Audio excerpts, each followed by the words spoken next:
মাঝরাতে রান্না করতে যেয়ে কি একটা দুর্ঘটনা ঘটে গেল। হ্যালো এভরিওয়ান, আসসালামু আলাইকুম, welcome back to my other video. ব্যস্ততার জন্য হোক আর যে কারণেই হোক ইদানিং ভিডিও আপলোডে দেওয়া হয় না। আমি পেজে একদমই অ্যাক্টিভ থাকি না, বিজিও থাকি, অসুস্থও থাকি। আর ইদানিং আগের মতো কেন যেন ভিডিও করতেও মন চায় না। যাই হোক, এখন আমার প্রায় আপনারা এর আগে অনেক ভিডিও দেখছেন আমার মাঝরাতে ক্ষুধা লাগে এবং আমি মাঝরাতে কিছু না কিছু করে রান্না করে খাই। আমি পেঁয়াজ, মরিচ, ডিম আলাদা করে করে নিয়েছিলাম, আগেই কাটা ছিল।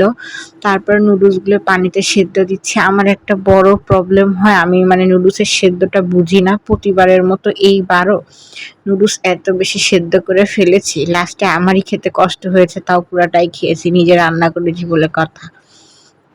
এখন এই যে নুডলসটা প্রায় শেষের দিকে হয়ে গেছে। এখন আমি একটু চেক করে নিচ্ছিলাম যে নুডলসটা কি সেদ্ধ হয়েছে কিনা। আমার মনে হয়েছে, যদিও বেশি করে ফেলছি। তারপর একটু তেল গরম করে পেঁয়াজ মরিচ দিচ্ছি। সবার কাছে এই রান্নাগুলো অনেক নর্মাল লাগবে হয়তো, বাট আমার কাছে এই রান্নায় অনেক কঠিন ভাই। কারণ আমি তেমন কোনো রান্নাই পাই না, বাট এখন আস্তে আস্তে শিখতেছি, রান্না ট্রাই করতেছি। ইনশাআল্লাহ রান্না অনেক ভালো করে শিখে যাব।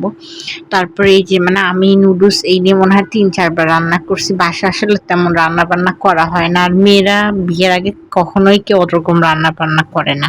তারপরে ডিম ঢেলে দিচ্ছি, এই পাটটা আমার খুব মজা লাগে। ডিম ফাটাইতে এত মজা লাগে, বাট পোস্ট করতে অনেক কষ্ট। ডিম একদম সোজা করাই যায় না। যাই হোক, তারপর এখন মনে হয় অলমোস্ট 3:30 বাজে। আমি এই সময় অলরেডি রান্না করতেছি। খাবো কখন, ঘুমাবো কখন তার কিচ্ছুই জানি না। আমার এখন এই যে ডিমের এই রান্নাটা, এটাকে কি বলে জানি না, তো ডিমের রান্নাটাও হয়ে গেছে। তারপর নুডলস ঢেলে দিলাম। নুডলসটা আমার মাত্রাতিরিক্ত গলে গিয়েছিল, আমি কোনো রকম আর কি খেয়েছি জিনিসটা, অনেক বেশি গলে গিয়েছিল, কিন্তু ফোনে কেন দেখা যাচ্ছে না। আবার মশলাও ছিল। তারপরে একটু পরে এই মশলাটা দিলাম। মশলা দেওয়ার জন্য মূলত মজা হয়েছে, কিন্তু এখানে একটা সমস্যা ছিল, সব নুডলসে মশলায় আর লবণ দিতে হয় না। এখানে লবণ কম হয়েছিল, আমি পরে আবার একটু লবণ অ্যাড করে নিয়েছি।